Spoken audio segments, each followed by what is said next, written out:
በግብርና ዘርፍ የጀመርነው ኢንተርቬንሽን እያስገኘ ያለው ውጤት በእጅጉ የሚያስደምም ነው። ይበልጥ እንድንበረታ፣ ይበልጥ እንድንተጋ፣ ይበልጥ አዳዲስ ሐሳቦች እንድንፈጥር፣ ይበልጥ አዳዲስ ነገሮች እንድንሞክር ጉልበት የሚሆን ስራ ሆኖ አግኝቼዋለሁ።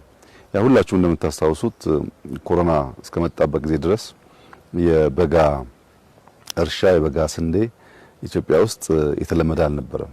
መሬት ጦም ማደር የለበትም። ከልመና ራሳችንን መገላገል አለብን። ሊታረስበት ሊመረትበት የሚችል መሬት አለን የሚል ጽኑ እምነት ነበረን። ስንጀምር ማሳመኑም መከራ ነው የነበረው። አሁን ያለበት ደረጃ ግን በየጊዜው በራሱ በውጤቱ ባስገኘው ውጤት ብዙሃንን እያሳመነ አስደማሚ ደረጃ ደርሷል። እንግዲህ ስንዴ የዛሬ 5-6 ዓመት ኢትዮጵያ ከውጭ የምታስገባ ብቻ ሳይሆን አነስተኛ ምርት ካላቸው ሀገራት ተርታ የምትመደብ ናት።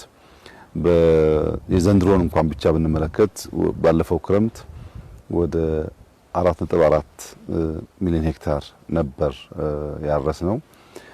የዘንድሮ በጋ 3.8 ሚሊዮን ሄክታር ገደማ ነው ያረስነው። በድምሩ 8 ሚሊዮን ሄክታር በላይ መሬት አርሰናል።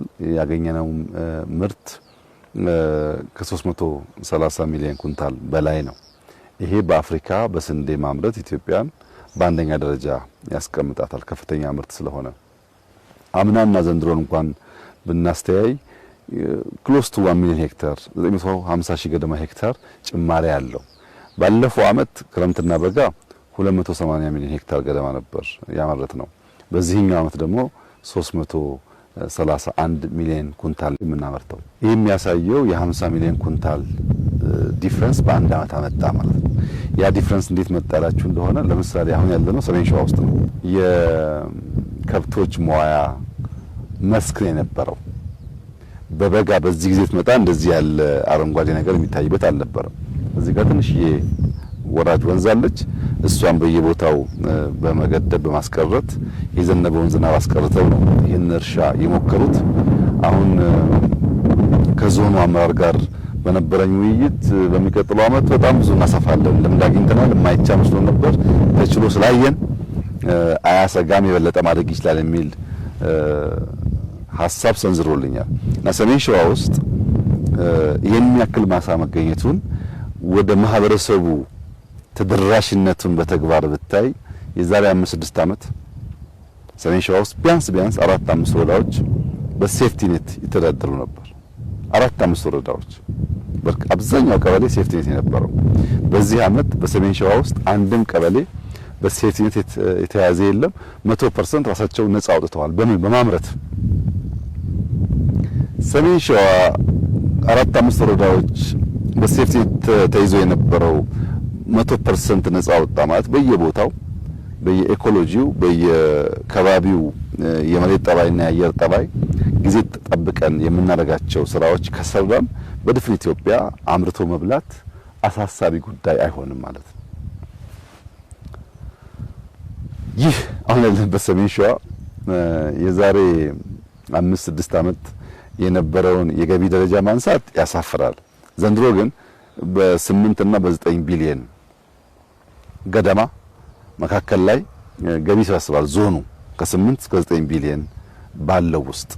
ዝቅተኛውን ብንወስድ 8 ቢሊዮን ሰበሰበ ብንል የዛሬ 5-6 ዓመት ኦሮሚያ እንደ ክልል የሚሰበስበው ገቢ 16-17 ቢሊዮን ብር ነበር። የኦሮሚያን የዛሬ 5-6 ዓመት ገቢ ግማሽ የሚሆን አንዱ ዞን ብቻ ሰበሰበ ማለት ነው። በገቢ እድገት አለ። በሴፍቲ የታሰሩ ሰዎች ነፃ ወጥተዋል። ወደ የሚቆጠር ካሽ ደግሞ ብትወስድ ከሰሜን ሸዋ በቀን 500,000 ሊትር ወተት ወደ ከተማ ይሄዳል። በአመት ከወተት ብቻ 16 ቢሊዮን ብር ያገኛሉ። ከወተት ብቻ። እንቁላል በዚህ አመት 3 ሚሊዮን ጫጩት ነው ያባዙት፣ ያንሳል ብያቸዋለሁ። እንቁላልና ወተት ላይ እንኳን በደንብ ይሰራ። ለምሳሌ ወተቱ 500,000 የሆነው በጥቂት አመታት ውስጥ በአርቲፊሻል ኢንሴሚኔሽን እያባዙ ስለሆነ 1 ሚሊዮን ሊትር ማምረት ቢችሉ አውቶማቲካሊ 30 ቢሊዮን ገቡ ማለት ነው በአመት። ይህ ትራንዛክሽን በብዙ መልኩ የአርሶ አደሩን ላይፍ ይነካል። ከእንቁላል፣ ከወተት፣ ከስጋ ምርት፣ ከእርሻ ከሚተርፈው ደግሞ መኖ ተያያዥ ነገር ነው። አንዱ እየደገፈ ስለሚሄድ በከፍተኛ ደረጃ በምግብ ራስን መቻል ብቻ ሳይሆን የተሻለ የዘመነ ኑሮ እንድንኖር ያስችለናል። ልጆች ከሞላ ጎደል ትምህርት ቤት ገብተዋል። ከኬጂ ጀምሮ ትምህርት ቤት ተስፋፍቷል፣ እየተማሩ ነው ያሉት። ታች ላይ የምንሰራው የትምህርት መስፋፋት በኋላ ለምናገኘው ውጤት ያግዛል። ልጆች የማይታረስ የነበረን ቦታ ሲታረስና ውጤታማ ሲሆን እያዩ ነው ያደጉት። ቴክኖሎጂ እየጨመሩ ማሽነሪ እያስፋፉ እየተጠቀሙ ያሳድጉታል እንጂ ወደ ኋላ አይመለስም። እንዳየው በዚህ ጊዜ እንግዲህ ግንቦት ሊገባ ነው አላው። በዚህ ጊዜ ውስጥ ሰሜን ሸዋ እንደዚህ ያለ ግሪን መስክ ማየት በጣም አስደሳች ነገር ነው። ሀገሩን፣ ወቅትን፣ ጊዜን አውቆ ለሚያይ ሰው የሚሰጠው ትርጉም ቀላል አይደለም። እንደዚህ አይነት ማሳ በዚህ ወራት ውስጥ መኖራቸው የበለጠ ብንገድብ፣ ውሃ ብንቆጥብ፣ ኢሪጌሽን ብናስፋፋ፣ ፓምፕ ብንጠቀም ድፍን ኢትዮጵያ ምን ሊሆን እንደሚችል ያመላክታልና የበጋ ስንዴ በአፍሪካ ውስጥ ከፍተኛ አምራች እንድንሆን ማስቻሉ ብቻ ሳይሆን በሴፍቲ ተይዘው የነበሩ ዜጎቻችንን ነፃ ያወጣ መሆኑ ብቻ ሳይሆን ኢንካም እያሳደገ ነው ያለው። በጣም ትናንሽ ወጣቶች በጥቂት ጊዜ ውስጥ ብድር ተበድረው አሁን አንደኛው 10 ሚሊዮን ገደማ ደርሻለሁ ነው የሚለው። በወተት በስጋ በእነዚህ አይነት ስራዎች ማለት ነው።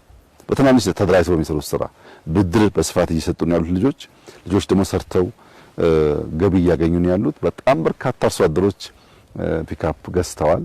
ወተታቸውን እንቁላላቸውን ከተማ የሚወስዱበት። ይሄ እንግዲህ ወደ ኳሊቲ ላይፍ ሙሉ መኪና መኖር እርሻ ማለት ብቻ ሳይሆን ቤትን ማጽዳት፣ ከባቢን ማጽዳት፣ ጤና መጠበቅ፣ የተስተካከለ አመጋገብ ስርዓት መከተል እየሆነ ሲሄድ በሌላው ዓለም እንደምናየው ጥሩ ገበያ ያለው በዛም ልክ የሚኖር አርሶ አደር እየፈጠርን እንሄዳለን ማለት ነውና የበጋ ስንዴ በእጅጉ አስደሳች ውጤት ያየንበት ለኢትዮጵያ የማይናቅ የኢኮኖሚክ እድገት ለማምጣት የሚያስችለው መስክ በትክክል ካለመመራቱ የተነሳ ውጤቱ ዝቅተኛ ሆኖ የቆየ ቢሆንም በየዓመቱ እያየን ያለነው ውጤት አስደማሚ መሆኑን ያመለክታል። አንደኛው እንግዲህ ክላስተር ነው።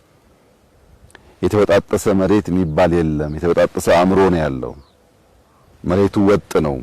እኔ እናንተ ከተደመርን መሬታችንን ከደመር የተበጣጠሰ የሚለው ቋንቋ በራሱ የሐሳብ